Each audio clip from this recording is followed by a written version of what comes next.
Does that sound like someone you know? I am not throwing away my shots. Guess who won the costume contest? It's full of historical inaccuracies. Have I seen it yet? No. Why you summoning this? When do they breathe? When does the breathing happen? It gives me an excuse to talk about my favorite topic, politics. Everybody got a turn to talk. We really just heard everybody out. Also, I let my kids watch it because Disney Plus. I didn't think that there'd be so many questionable words, but a few times I got a look. You know, they were enjoying the show, and all of a sudden, I wasn't supposed to hear that, Mommy. So that's really been weighing on me. So I'm pretty disappointed in myself over that one. I have to say, I do admire Hamilton and his organization. Like how he kept all those records of every single check he'd ever written in his whole life. Does that sound like someone you know? I also have a record of every single check I've ever written in my life. Before 2007. Because nobody writes checks anymore. But all the checks I wrote before that, I still have those records. I also have my tax records back to 1998. Just like Hamilton, if anyone ever comes to me at some point and needs evidence or information on my financial history, it's right there. I totally could have been Secretary of the Treasury. That could have been me. I missed my shot. Now, I did have to miss the first 9 songs because I was driving my friend's sick hedgehog to an emergency veterinary clinic, and the only one open was in Fountain Hills.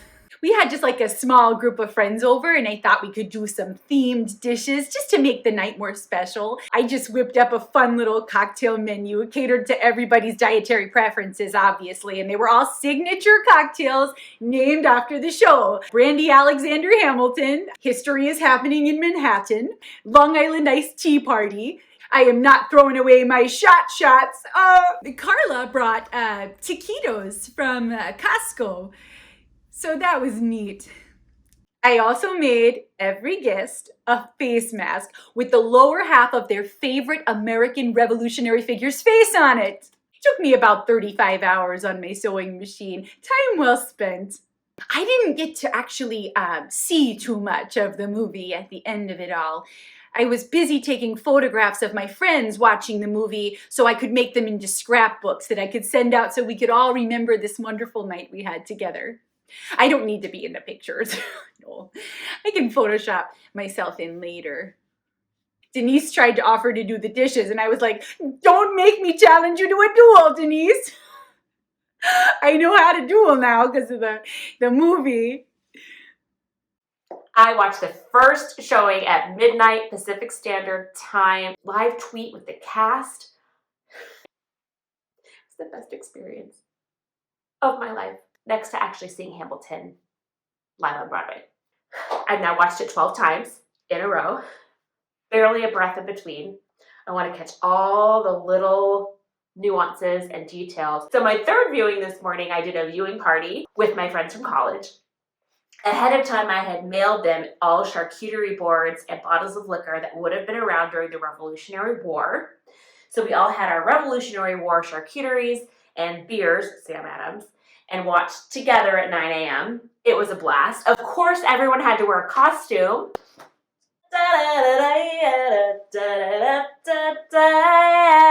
Guess who won the costume contest? You know, I've never entered a costume contest and not won. I don't come to lose like the Brits. I would like an American. I just really wanted to be sure that I had enough tissues on hand in case I became emotional. These were just for the intro song. So I saw Hamilton on Broadway with the original cast.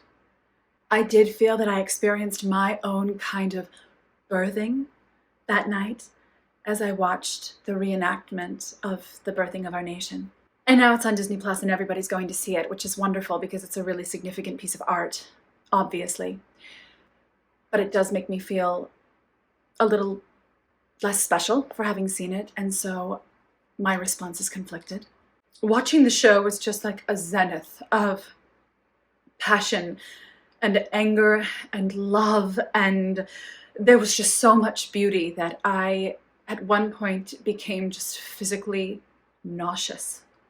Like my physical flesh vessel couldn't handle any more of it, and I had to walk out of the room to catch my breath. And I was the only one that had that reaction. When Aaron Burr sits in the chair and he sings to his daughter, Theodosia, I just, where are my napkins? I'm sorry. Fun fact, I actually named one of my houseplants Theodosia after I saw the show on Broadway. She's just the cheekiest little sword fern. I don't know much about the Revolutionary War, in fact. I did watch 8 to 12 documentaries in preparation for the film, but I'm sure everybody did that. And it really depends on your definition of a documentary anyway. There are 6 kinds, of course. Observational, participatory, reflexive, poetic, expository, and performative. Everybody knows this. The play, of course, is a delight, but it is full of historical inaccuracies that it gives me no pleasure to point out to you. Angelica Schuyler states that she is the eldest Schuyler sister and therefore must social climb for her husband because her father has no sons. This, of course, is historically inaccurate. Philip Schuyler had many sons. There's also no conclusive proof whatsoever that Alexander Hamilton ever asked Aaron Burr to support the Federalist Papers. The election of 1800, which of course was a landslide victory to Jefferson. The play attributes that to Alexander Hamilton backing Jefferson as the candidate, when in fact, did I listen to the soundtrack beforehand to get acquainted with the tone and the feel of the experience I was about to partake in, there would have been nothing left to do for someone less astute. He would have been dead or destitute without a cent of restitution started working, clerking for his late mother's landlord, trading sugar cane and rum and all the things he can't afford. I may have listened to it a few times. My favorite character? Well, isn't everybody's favorite character Eliza? I mean, the forgiveness and the loyalty and the sticking by your side through thick and thin. There is no other character with her moral convictions in the entire play. She's like the only good person. It's kind of like how I feel sometimes. I really think it's a fantastic production. Definitely will go down in history as one of the finest pieces of art from our generation. Have I seen it yet? No.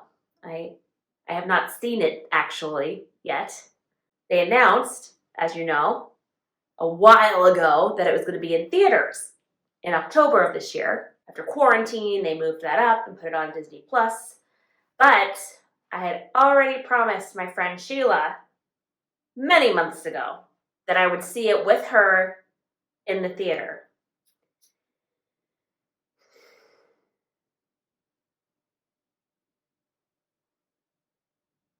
And of course, Sheila and I can't get together right now.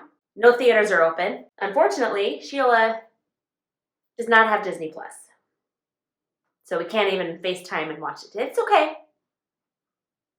It's okay. Sheila is more important. I'll see it eventually. Angelica, Eliza, and Peggy, the Schuyler sisters. I love musicals. I love them so much because it's like you can go to a concert or you can go to a play. But if you go to a musical, you don't have to choose. Excuse me, miss, I know it's not funny, but your perfume smells like your daddy's got money. Why you slumming in this? When do they breathe? When does the breathing happen? Man, this show has everything. Romance, action, drama, pregnancy, dance battles, tricorn hats. You searching for an urchin who can give you ideals? Burr, you disgust me. Ah, so you've disgusted me. On a trust fund, baby, you can trust me. I got a little tired. Did I cry? Did I cry? I did. I did cry. I cried a lot, actually. I've been reading Common Sense by Thomas Paine. Some men say that I'm intense or I'm insane. When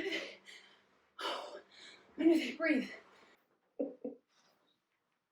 Gotta get my hair up for this one. Gotta cool off. Gotta get ready. The thing I love the most about Hamilton the musical, it gives me an excuse to talk about my favorite topic, politics. I love it so much. Hamilton is bringing people together, and they're talking about our government, social injustice, fighting tyranny, the war on terror, immigration, the Tea Party. There is not a political topic out there that Hamilton doesn't just offer up on a gorgeous silver plate for current political discussion. Thanks, Disney Plus. Of course I've seen it on Broadway. No, I didn't have tickets ahead of time, but I managed to talk my way into that theater. And I do have to say that the televised version was good. And there was a few things that I would have done different if I directed it. Which I could totally direct that. I mean, how hard could it be? Everybody in my life was surprised that I wanted to watch Hamilton. My husband was like, "You? Really? I enjoy musical war reenactments. Why is this such a surprise to everybody?" This is basically my dream come true because I get to go to a play without leaving the house. You get a lot of weird looks when you try to bring your good snuggle blankie into a theater.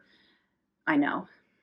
I did get invited to a viewing party at my friend's house, but she's a 3, so I knew it was going to be really extra, and I just wasn't in the mood. But now I feel really selfish. Where's my blankie? I'm like Linus from the Peanuts. I like how the play is called Hamilton, but we really get to experience the play from the perspective of both the protagonist and the antagonist. Everybody got a turn to talk. We really just heard everybody out. I'm Aaron Burr. Here's my inner monologue. I'm Alexander Hamilton. Now it's my turn. Oh, back to me. I'm Aaron Burr. Here's my point of view. Oh, but wait, not so fast. It's me, Alexander Hamilton, and now it's my turn to talk. It's like everybody just played fair. We shared really nicely until it got murdery. That did happen. These are just cutaways, if you want them. This is my son's costume.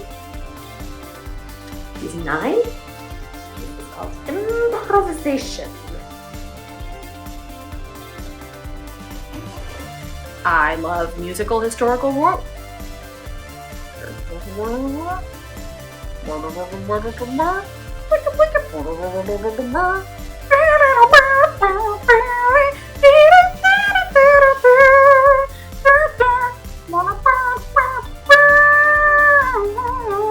What is that, a saxophone? Having a hard time crying because I'm in a very good mood. Find some talent, man. Gosh. Oh my goodness. Why I can't cry. It's not there.